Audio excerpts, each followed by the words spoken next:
Bonne équipe, salut à tous, j'espère que vous allez bien sous ce magnifique soleil. Il fait beau, il fait chaud, c'est l'été et nous sommes à J-2 de ce grand rendez-vous, de ce grand match à J-2 avant de retrouver notre Paris Saint-Germain dans la plus prestigieuse des compétitions, la Ligue des Champions. Cette coupe que tout club européen rêve de soulever. Les gars, J-2 avant ce quart de finale contre l'Atalanta Bergame. Là, les gars, la pression commence à monter. L'impatience aussi, les frérots, dans un peu plus de 48 heures. Alors oui, dans des conditions un peu particulières. Un match à huis clos. Dans un peu plus de 48 heures, nos Parisiens fouleront cette pelouse, les gars, et joueront ce match pour les demi-finales. Un match sec, 90 minutes, voire un petit peu plus avec des éventuelles prolongations, pour nous qualifier en demi-finale. Une première sous l'ère QSI. On a connu des demi-finales de compétition européenne, surtout dans les années 90. Et on a eu, bien évidemment, quelques échecs. Mais on a eu aussi quelques réussites, puisqu'en 96, on remporte cette coupe des vainqueurs de coupe. Mais là, les gars, la Ligue des Champions, sous l'ère QSI, les amis, on n'a jamais dépassé les quarts de finale. Donc là, les gars, on compte sur nos joueurs pour sortir leurs couilles mercredi. Et j'ai pas eu le temps, les amis, là, je suis en vacances chez la maman. J'ai pas eu le temps de, comme d'habitude, préparer un petit avant-match. Donc les gars, je me suis dit, vas-y, je fais ça à l'arrache. Voilà les gars, moi je suis hyper confiant. Je vais pas vous mentir. Et pour certains, puisque beaucoup d'entre vous me suivent sur mes réseaux comme Snap et Insta, où je poste beaucoup de stories, et j'en ai beaucoup parlé de ce match que j'attends, comme toi, avec impatience.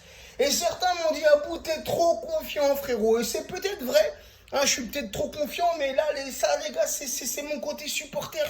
Je peux pas le contrôler. Tu vois ce que je veux dire? Je suis, dans ces moments-là, incontrôlable. Et plus le match il approche, plus je vais devenir encore plus incontrôlable, si tu vois ce que je veux dire. Non, les gars, je sais pas. Mais je suis confiant, tout comme je l'étais l'an passé contre Manchester United, tu me diras. Ou comme il y a 2 ans contre le Real, ou comme il y a 3 ans contre le Barça, où on s'est fait fouetter, tu vois ce que je veux dire? Ouais, des fois je suis peut-être pris par une grosse confiance, mais je suis comme ça, les gars. Quand c'est mon club qui joue, je suis pris d'une grosse confiance. Et parfois, après les 90 minutes, j'ai beaucoup de regrets. Mais là, les gars, je trouve depuis ce match retour contre Dortmund, avant cette grosse crise sanitaire, les gars, ce match, je sais pas, ce match a été pour moi comme un renouveau. Tu vois ce que je veux dire? J'ai vu ce jour-là un autre Paris Saint-Germain, des joueurs jouer avec un excellent collectif. J'ai senti un changement depuis ce match contre Dortmund, les amis. Donc c'est pour ça que là j'ai cette grosse confiance, les gars. J'espère que je ne serai pas déçu mercredi soir après les 90 minutes. Parce que franchement, les gars, là, c'est vrai que sur le papier, on part favori. Mais nous, les gars, on s'en tape du papier. C'est sur le terrain. On veut que nos joueurs répondent présents. On veut que nos joueurs fassent un gros match. Là, en plus, les amis, c'est les 50 ans du club. Donc, pour les 50 ans du club, ceci doit être une source de surmotivation pour nos joueurs. Ils doivent le faire pour le club. Ils doivent le faire pour nous, supporters. Ils doivent aller jusqu'au bout. Surtout avec ce nouveau format, les amis. On va pas se mentir, ce nouveau format dû à la crise du Covid-19, c'est qu'un match, les gars. Là, on est à 3 matchs d'une finale de Ligue des Champions. Un match en quart de finale, un match en demi et la finale. Donc les gars, avant de penser à la finale, on va se concentrer sur les quarts de finale, sur cette équipe de l'Atalanta qui fait une très belle saison. Moi, je ne vais pas vous mentir, je ne regarde pas la Serie A. Hormis la Ligue 1, la Première Ligue, c'est vraiment les 2 championnats que je regarde. La Serie A, je ne regarde pas trop, donc je ne vais pas m'inventer une vie. Mais le jour où on a tiré l'Atalanta, j'ai regardé quelques matchs de l'Atalanta qui a repris son championnat après la crise sanitaire. Et franchement, les gars, alors oui, comme je l'ai dit, on part favori sur le papier, mais l'Atalanta, méfiance, les amis. C'est une grosse grosse équipe offensive. Ça joue très bien. Un excellent jeu collectif. Offensivement, c'est très fort, c'est costaud. Leur seul bémol, c'est défensivement. Et c'est là, les gars, où on peut faire mal. En contre-attaque, les amis, on peut grave faire mal. Même en l'absence d'Mbappé, puisque, les amis, hein, quand tu as la poisse qui te colle à la peau, c'est parfois difficile de s'en séparer. Si tu vois ce que je veux dire, j'espère qu'un jour, on arrivera à chasser cette poisse. Mais les amis, Verratti ne sera pas apte pour ce match. C'est sûr et certain, il ne jouera pas ce match. Et peut-être même, si on se qualifie, peut-être même que Verratti ne jouera pas la suite de cette Ligue des Champions. Mbappé, il est incertain. Mais moi, les gars, Mbappé, j'en suis presque sûr que Mbappé rentrera en seconde mi-temps vers, allez, 15-20 minutes de la fin, tu vois. Mais on peut avoir une surprise, frérot. Tu vois ce que je veux dire? Là, on est là, on en sait trop rien sur Mbappé, on le voit, il marche bien. Il a repris un peu l'entraînement et il court et tout. Donc, on n'est pas à l'abri d'une surprise qu'Mbappé commence titulaire. Hein. Avec Thomas Tuchel, les amis, on peut s'attendre à tout type de choses, à tout type de composition. Hein, on peut même s'attendre, à voir un Marquinhos en 6. Un truc que j'aime pas trop. Même si moi, je partirais sur un 4-3-3. Je mettrais bien évidemment Navas, le grand Navas, le grand portier Navas, titulaire dans les cages parisiennes. Je mettrais, même si il n'a pas eu beaucoup de temps de jeu, 60 minutes de temps de jeu sur les 5 matchs de prépa qu'on a eu. Les 5 matchs de prépa, les 3 matchs amicaux et les 2 matchs de coupe, les 2 finales, qu'on a bien évidemment remporté. Le club français le plus titré. Bref, on va pas remettre ça sur le tapis.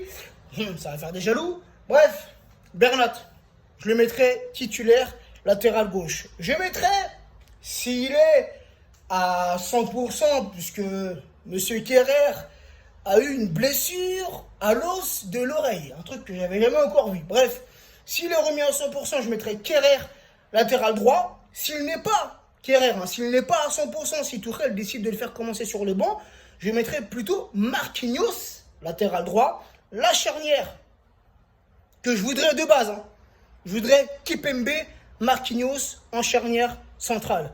Silva pour ce match, perso les gars, même si c'est le capitaine, même si c'est peut-être son dernier match, si on sort en quart de finale, ce que je n'espère pas, ou en tout cas, il lui reste 3 matchs à tout casser à Silva avec le Paris Saint-Germain. Mais tu vois, pour ce match, je ne sais pas pourquoi les amis, mais je mettrais une charnière Kimpembe, Marquinhos. Mais bien évidemment, si Kerrer, comme je viens de le dire, ne débute pas ce match, je mettrai Marquinhos latéral droit et du coup la charnière Kimpembe associée à Silva. Maintenant, donc je l'ai dit, le 4-3-3, en l'absence d'Mbappé, je pense que c'est un système qui convient bien au Paris Saint-Germain. Ensuite, au milieu de terrain, les amis, je mettrai Paredes, milieu récupérateur. Je pense sincèrement que Paredes mérite cette place de titulaire. Milieu gauche, je mettrai Gueye. Même si Gueye, les amis, sur ces derniers matchs-là qu'on a pu voir, c'est pas trop ça. Gueye, franchement, on peut pas dire qu'il a fait une très très bonne saison au Paris Saint-Germain. Bref, je mettrai Gueye milieu gauche. Herrera, milieu droit. Herrera qui a fait quelques matchs intéressants avec le Paris Saint-Germain. C'est un très très bon joueur. C'est à l'image de Paredes. Tous les deux, frérots, ce sont des combattants sur le terrain. Et offensivement, les amis, bien évidemment, si Kylian est sur le banc, si Kylian commence sur le banc, je mettrai Icardi en numéro 9, en espérant qu'Icardi retrouve confiance en lui et retrouve le chemin des filets, surtout pour ce match où on en aura besoin. Je mettrai Neymar, ailier gauche, et Sarabia, ailier droit. Donc voilà les amis, ma petite compo. Mon petit prono, je vais suivre ma mère, qui avait eu le bon prono contre Dortmund au match retour. Donc là, ma mère m'a dit, je vois un petit 3-1 pour le Paris Saint-Germain. Donc les amis, idem, je vois un petit 3-1 pour le Paris Saint-Germain. Là, je fais la vidéo, frérot, en même temps, je regarde un peu le temps, ça va faire 10 minutes. Frère, c'est trop long, 10 minutes. Mais bref, j'ai pas eu le temps de préparer un avant-match et je voulais juste faire une petite vidéo, bien évidemment, à un peu plus de 48 heures du coup d'envoi. Tout ça, les amis, pour vous dire que perso, je suis confiant. Jamais, les amis, jamais on doit être pessimiste. Moi, j'aime pas les gens comme ça. J'aime pas les gens comme ça. Ça, c'est dans la vie de tous les jours. C'est mon caractère, c'est mon comportement. Moi, je vois toujours les choses d'un bon œil. Tu vois ce que je veux dire? Toujours être positif, les amis. C'est valable dans la vie de tous les jours, aussi bien dans le foot, qui est notre passion, que dans notre métier, que dans notre vie de couple. Bref, on doit toujours être confiant, toujours être positif. Voilà, les amis, on y croit. On est à fond derrière nos joueurs, à fond derrière notre club, derrière notre équipe, et on va le faire, les amis. Sur ce, prenez soin de vous, prenez soin des vôtres, et à très vite.